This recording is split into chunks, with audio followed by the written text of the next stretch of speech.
யாரோட பூத்துல யார் அதிக ஓட்டு வாங்க தரப்போறீங்க அப்படின்னு உங்களுக்குள்ள ஒரு ஆரோக்கியமான ஒரு போட்டி இருக்கணும். நீங்க ஒவ்வொருத்தரும் எந்த பூத்துங்கிறது இப்ப எங்களுக்கு தெரியும்.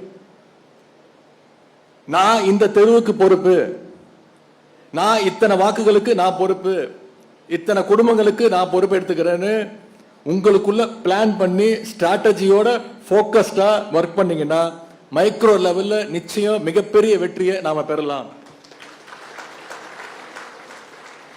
உதாரணத்துக்கு ஒரு பூத்துல 1000 வாக்காளர்கள் இருக்காங்கன்னா அந்த 1000 வாக்காளர்களையும் கிளை பாகத்தில் இருக்கக்கூடிய நிர்வாகிகள் சந்திச்சிருக்கணும், நிச்சயம் சந்திச்சிருக்கணும்.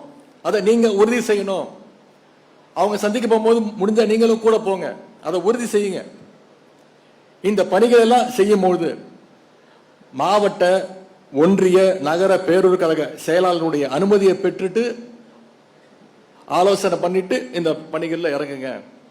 நிச்சயம் மாவட்ட ஒன்றிய நகர பகுதி செயலாளர்கள் உங்களுக்கு இளைஞரணி களத்தில் இளைஞர் பணிக்கு உங்களுக்கு கூட நிற்பாங்க, உங்களுக்கு கைட் பண்ணுவாங்க.